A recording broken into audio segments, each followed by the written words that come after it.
Scheme Technologies. Так, подключаемся на нашу веб-страницу. Выбираем Russia. Ресурсы.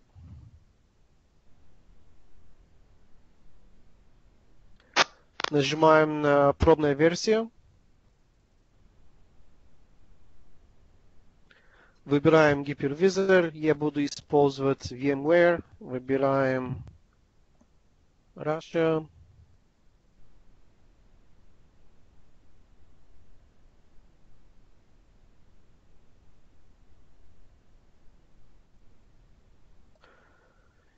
И пока мы ждем, чтобы вот файл начинал, пока мы ждем, нужно создать Camp ID. Camp ID будет ваш уникальный идентификатор. Это можно использовать для получения лицензий, для пересмотра видео и другие презентации из нашей веб-страницы. Нужно ставить ваше имя.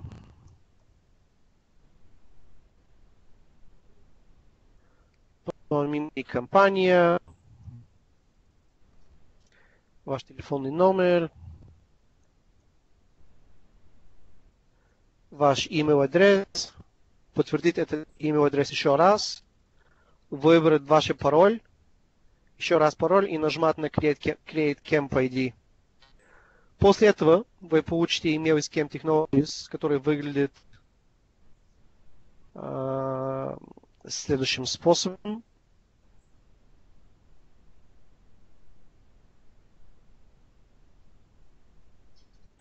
Самое главное, нужно нажимать здесь, click here, чтобы подтвердить ваш Camp ID. И этот линк будет доступный на 24 часа. Потом вы получаете подтверждение, что у вас есть Camp ID, и возвращаетесь на ваш гипервизор. У меня это будет мой VMware. Вот здесь видится моя машина.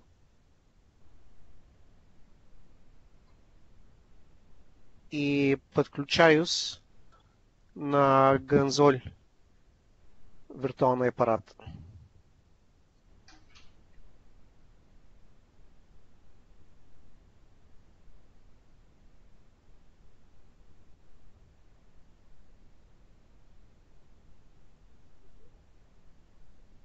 Так, момент.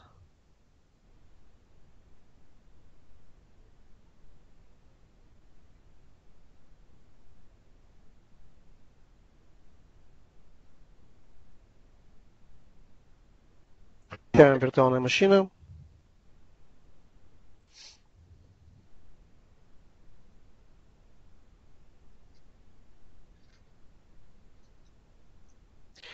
И у нас будет доступ к SSH интерфейсу. На этот интерфейс мы сделаем самая базовая конфигурация. Выберем IP-адрес для веб-интерфейса, по которой будем работать, по которой будем делать конфигурацию для балансировки и будем использовать наших шаблонов.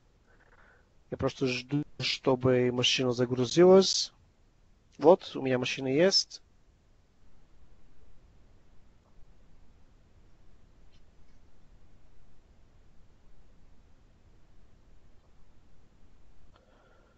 Момент.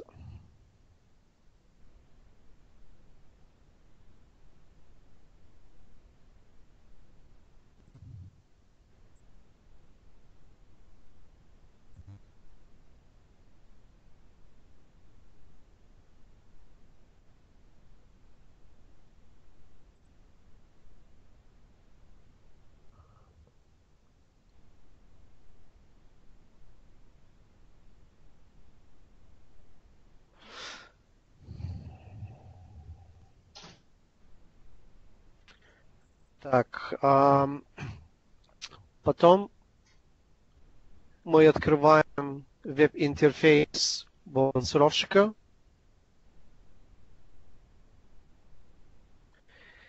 И на этот мы можем начинать создавать виртуальные службы для балансировки.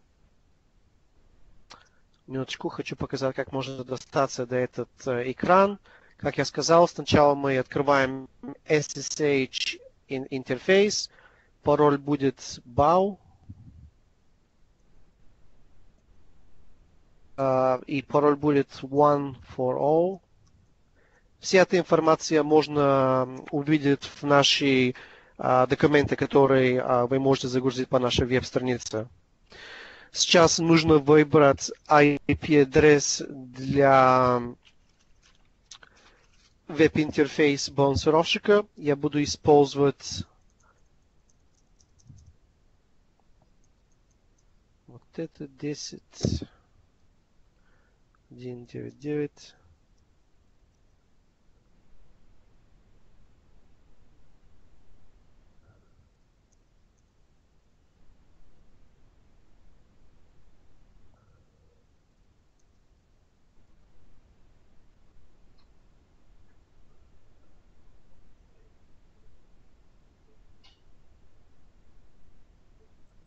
Это будет IP-адрес мой интерфейс. And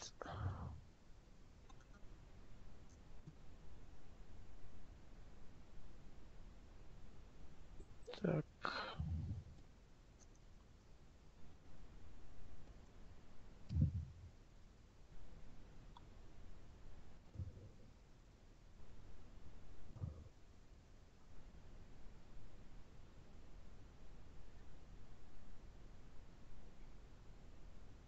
Выбираю Default Gateway. Порт 1.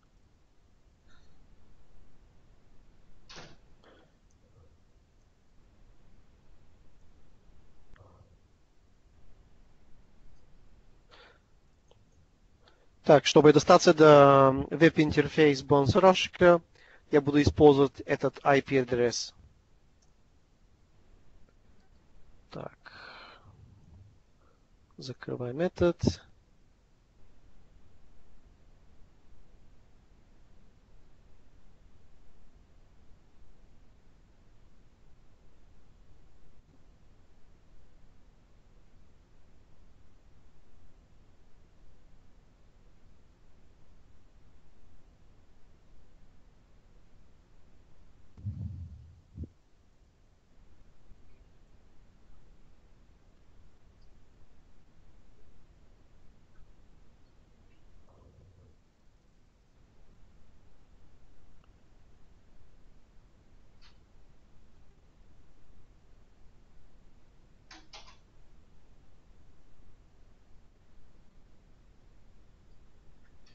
Вот сейчас у нас есть доступ к интерфейсу нового балансировщика. Сейчас нам нужно получить лицензию. Я только хочу изменить этот.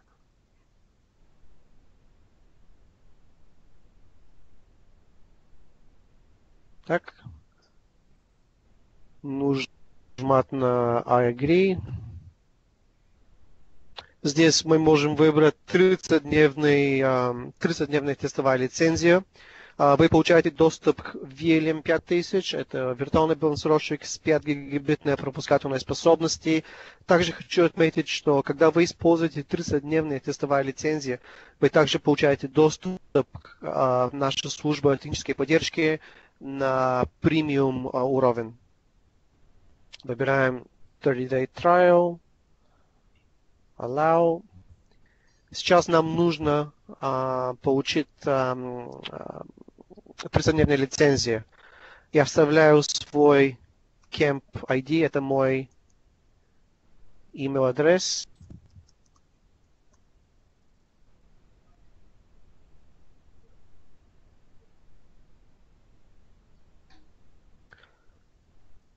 Моя пароль. И нажимаю на License Now. Хочу отметить, что есть два способа. Онлайн-лайсенсинг, это если ваш балансировщик имеет прямо связь с интернетом, или офлайн.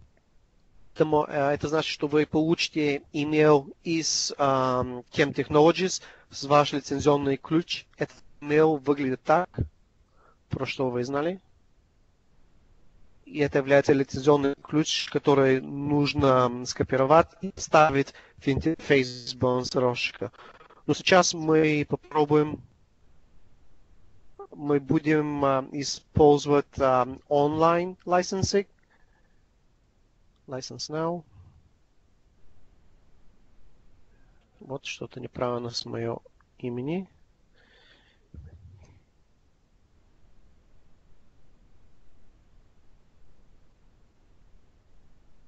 Так.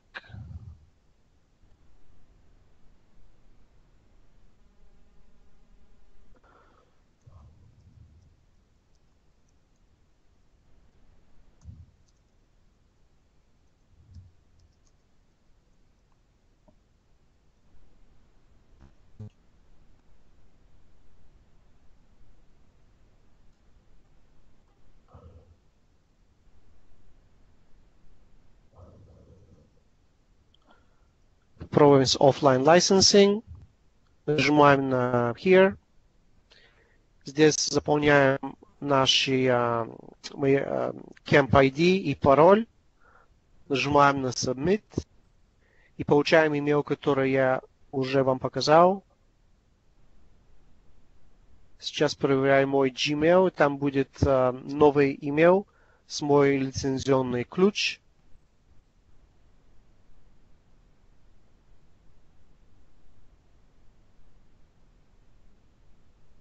Okay.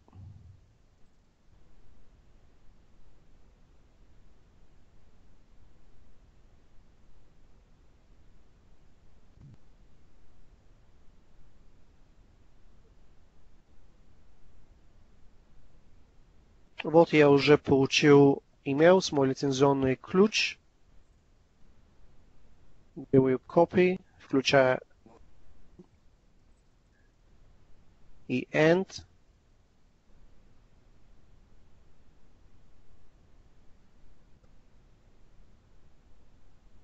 И вставляю здесь Apply License. Вот сейчас у меня есть рабочая тестовая лицензия на 30 дней. Здесь я могу указать моя пароль. Camtech.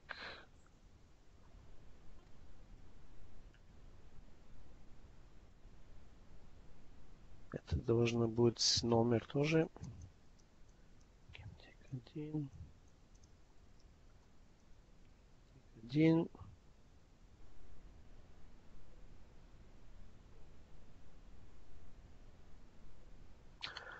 Username будет Bao. И моя пароль будет Camtech 1. Еще раз нажимаем на Advance, Proceed.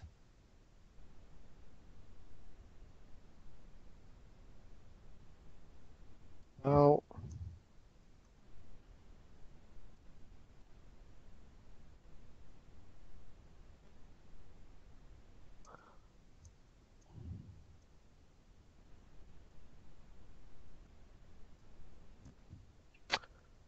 И вот сейчас у меня есть доступ к балансировщику. Сейчас я могу начинать создавать виртуальные службы для балансирования и начинать использовать шаблоны. Давайте рассмотрим, как это выглядит. Сначала покажу вам, где и как можно загрузить шаблоны для отдельной службы, как Link, Exchange или SharePoint. Еще раз подключаемся на нашу веб-страницу, нажимаем на ресурсы, Product Documentation. Вот у нас здесь есть шаблоны. В нынешний момент у нас есть шаблоны для продуктов из Microsoft, VMware, Oracle и остальные. Я буду использовать Microsoft. Так как мы говорили об Link, давайте загрузим 2013. Core Services. Вот у меня уже есть шаблон. Сейчас нужно добавить этот шаблон на мой балансировщик. Интерфейс балансировщика. Так. Manage templates. У меня уже есть Exchange шаблоны, но на этот раз я выбираю Link 2013, Add New Templates. Вот у меня уже есть линк шаблоны тоже. Вы видите, что у нас есть различные версии линк шаблонов для различных конфигураций. Давайте увидим, как это выглядит, когда используется для создавания виртуальной службы. Так, нажмем на Add New. Здесь нам нужно указать IP-адрес для это виртуальная служба. Буду использовать 10.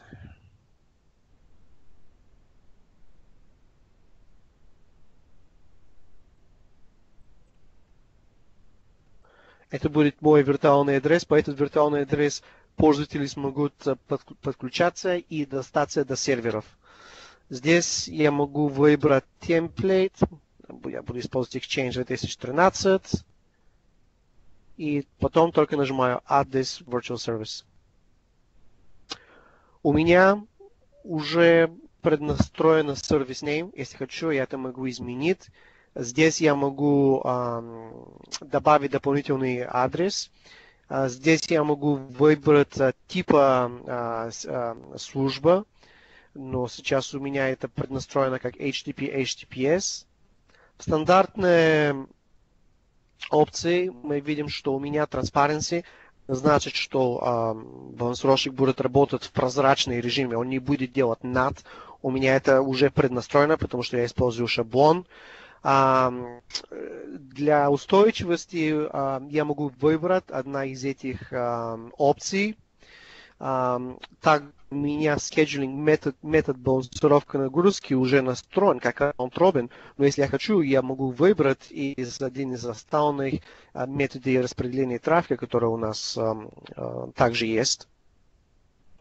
Этот idle connection time это времени, после которого балансировщик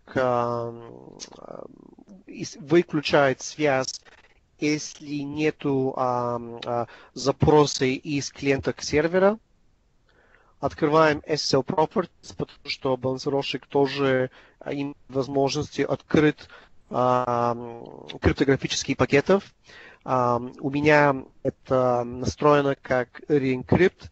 Это значит, что сертификаты, SSL-сертификаты, они будут меняться на уровне балансировщика.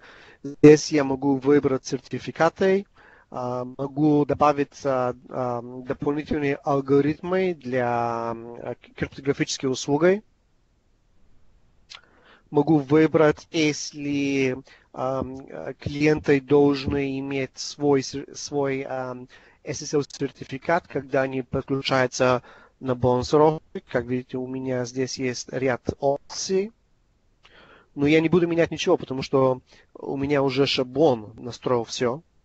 Потом открываем Advanced Properties. Видится, что Content Switching, переключение контента уже у меня включено. И даже для меня этот шаблон создал правила, на основе которых трафик будет отправляться на определенный сервер. Здесь я могу изменить или добавить правила только для HTTP трафика. Я могу включить кэшинг, я могу включить compression. Detect Malicious Request это является наша IPS машина для предотвращения вторжений. Я могу включить, если хочу. Здесь я могу добавить заголовка к потоку трафика. Здесь я могу упоминать sorry сервер. Это будет сервер, на который сможет перенаправиться трафик, если все ваши Exchange серверов не работают. Здесь я могу выбрать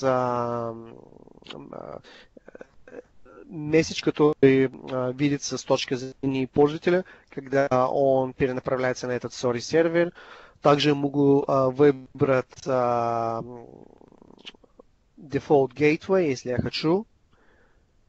Сейчас давайте рассмотрим. У нас тоже есть Web Application Firewall, который здесь не включен. Но если я поставлю уголовки здесь, я могу включить наш Web Application Firewall.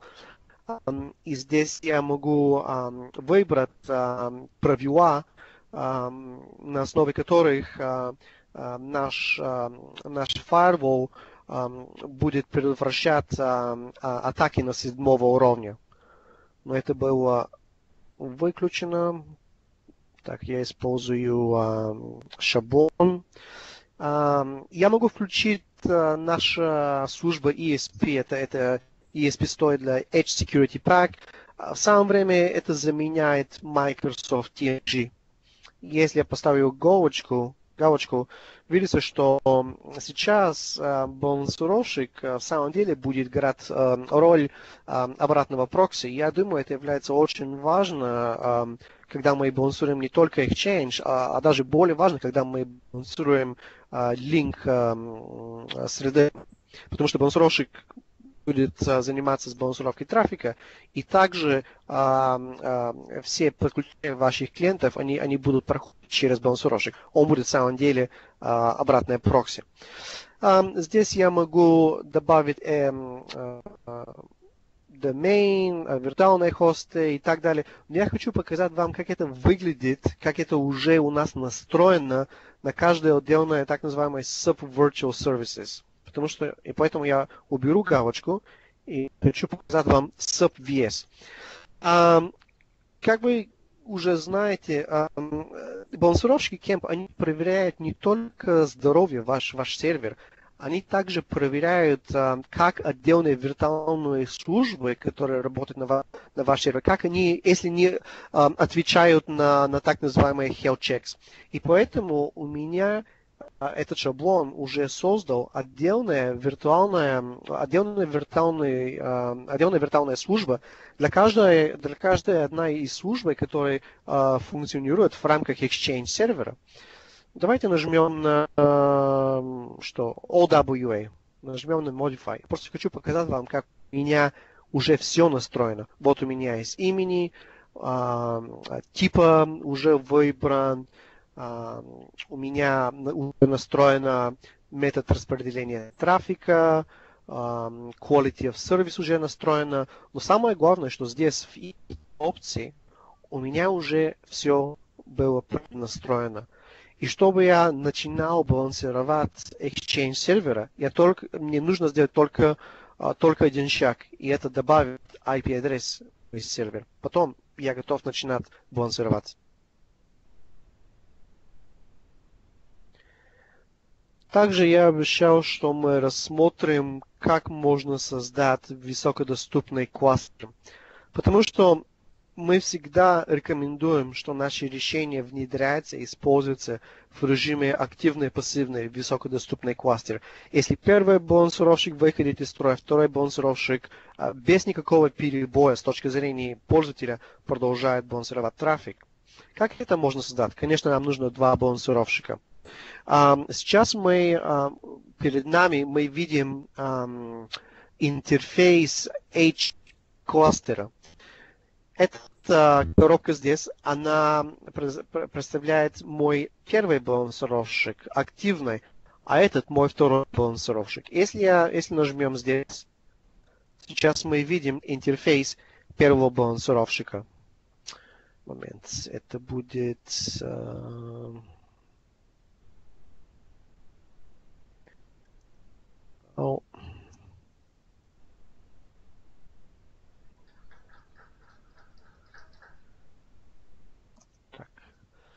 Вот сейчас мы видим интерфейс первого активного балансировщика.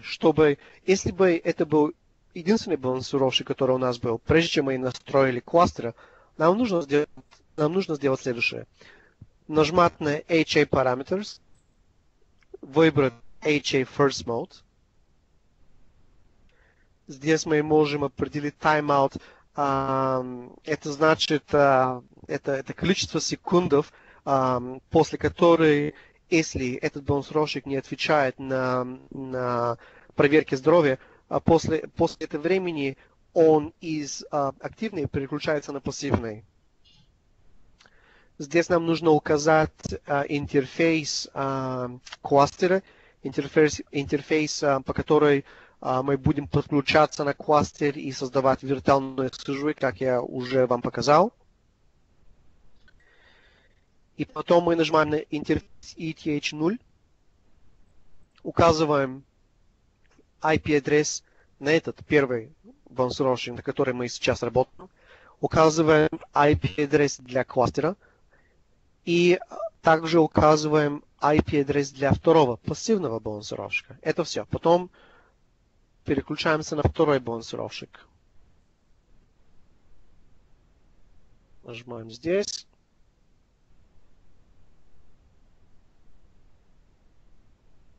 Это будет наш пассивный бонусировщик. Здесь тоже открываем Local Administration, HA Parameters, выбираем HA Seconds Mode, потому что это будет наш второй бонусировщик. Нажимаем на интерфейс ETH0 и снова указываем IP-адрес на этот пассивный второй бонусировщик, IP-адрес для кластера, и здесь указываем IP-адрес для первого активного бонусировщика. И это все. У нас есть рабочий кластер. Закрываем этот. Вот у нас здесь видится интерфейс кластера, который мы уже использовали для создавания виртуальной службы.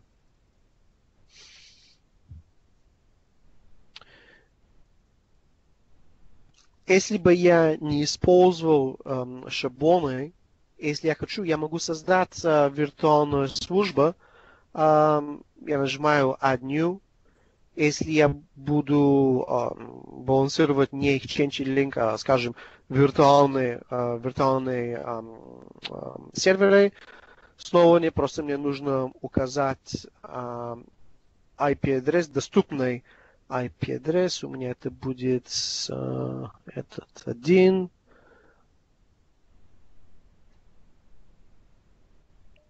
И сейчас я должен заполнить все, что у меня было заполнено.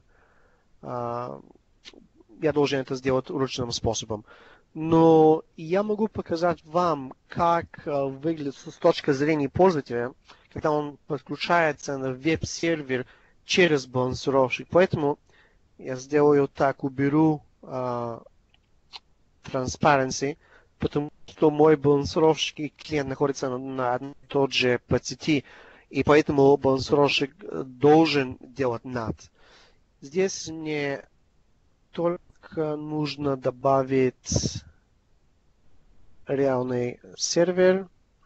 Нажимаю на Add New и буду использовать, у меня есть веб-сервер 10.1. 9.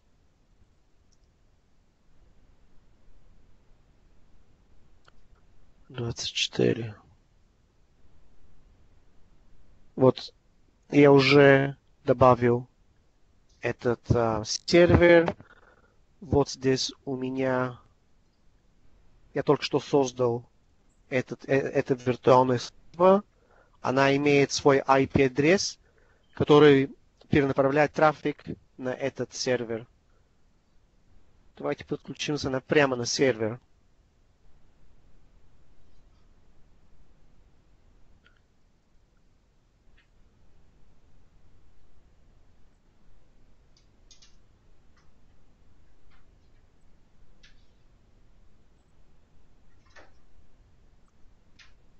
Вот я подключился прямо на веб-сервер с этот IP-адрес. Но сейчас давайте попробуем подключиться на этот сервер через... Сделаем так. IP-адрес моя виртуальная служба был 241. Возвращаемся здесь. Вот здесь мой сервер. И сейчас добавляем один. Вот. Еще раз. Сейчас я подключился на мой сервер через виртуальную службу, которая работает на балансировщик. Конечно, если у меня были более одного сервера, я могу добавить методики для распределения трафика, методики для устойчивости и так далее, и так далее. Но с этого я просто хочу показать вам, как выглядит самая базовая идея распределения трафика через балансировщика между более одного сервера. Спасибо большое за ваше внимание. Если есть вопросы, я готов ответить на ваши вопросы сейчас.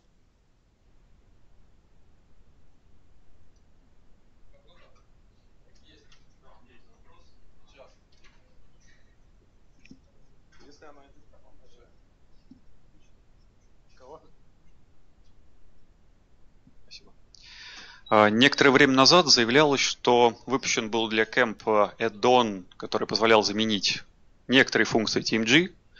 Вот. И в связи с тем, что есть шаблоны для публикации линк, планируется ли развивать вот этот add-on для TMG? В частности, интересует там предварительная аутентификация, двухфакторное добавление каких-то. Да, конечно. Даже наша самая новейшая прошивка, которая будет доступна на следующей неделе, мы добавили, самая последняя штука, которую мы добавили, были multi-factor authentication, и мы также добавили возможности для аутентификации из различных сетях. Но в нынешнее время, я думаю, мы заменили что-то вроде 99% из все, что было у Microsoft TMG. А также хочу добавить, что у нас уже есть Web Application Firewall. И, конечно, мы работаем над добавлением дополнительных функций, но я думаю, самое лучшее будет, если вы подключитесь на нашу веб-страницу и посмотрите документы, которые у нас есть на ESP, потому что, как я уже сказал, более чем 99% из что было у TMG уже заменяется через использование Camp ESP.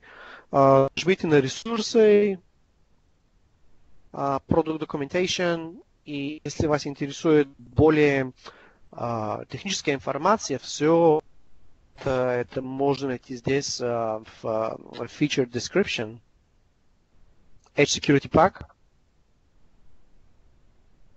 И вот у вас будет datasheet. А если хотите, если это будет слишком техническое, конечно, у нас есть здесь под решение Forefront TMG, есть видео, объяснение на русском, ссылки к дополнительные документы, видео. Но я думаю, что здесь вы найдете информацию, которая вас интересует. Вот здесь есть перечень все, что включается сейчас, используя текущая прошивка номер 28, а в номер 30 будет дополнительные функционалы добавлены. Спасибо.